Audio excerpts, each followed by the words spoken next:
Time has come to make things right.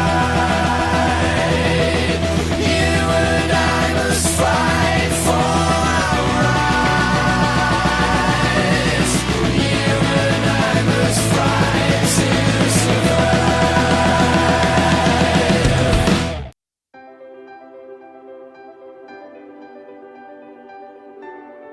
Branding is something that has impacted on most people's lives at some point, whether you're aware of it or not. Teenagers are often targeted the most as they're the most susceptible to being influenced, as they're still discovering who they are. It wasn't enough just to research what other people discovered, so I decided to conduct a focus group with some teenagers. I chose this method as I felt they would be less intimidated in a group and give their honest answers, not just saying what they thought I wanted to hear. Some of the major findings are that they cared more about what other people thought of them rather than how they felt themselves. Most of the brands they liked were the common big name brands or expensive ones such as Lacoste and Ralph Lauren.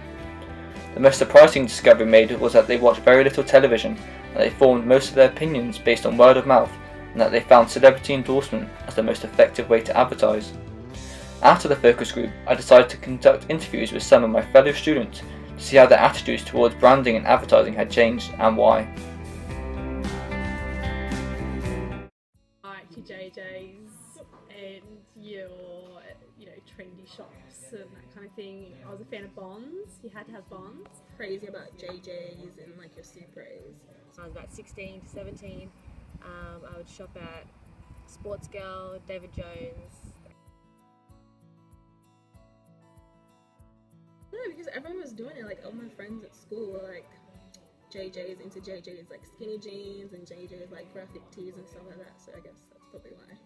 Because they were reasonably priced, they were suited my lifestyle, like being at high school and going out on the weekends and starting uni, so it suited, that kind of style suited my life. I liked them because they were trendy. All my friends were wearing them.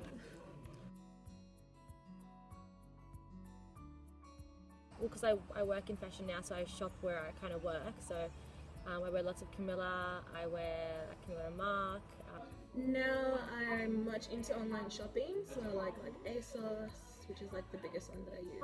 Now I'm probably a fan of H&M.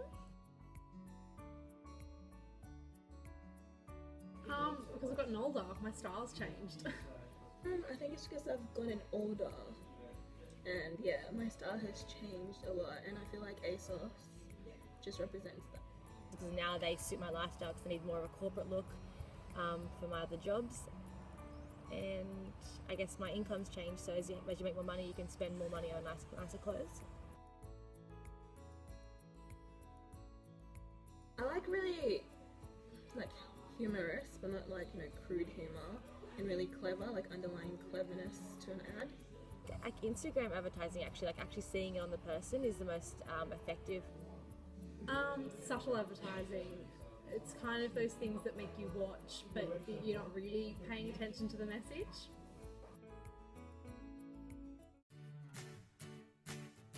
My opinions changed as I got older because for the PR company I work in now, like I'm very aware with what advertising is actually trying to do to me, so I'm more aware. Yes, I wouldn't be doing advertising if my opinion was against it, which it was as a child. I used to hate the ads on TV. But yeah, no, it's definitely changed. Yeah, I guess when I was younger, you like the stupid stuff, things that are straight to the point. But now I think I like, as I said before, like very underlying cleverness to it and just like the right amount of humour. To answer my question, the research I've gathered shows that the most successful brands amongst teenagers are the ones that raise their social status. My interviews show that as we get older, we start to develop a sense of who we are and purchase things based on our own lives, and a little less on what the people around us are doing.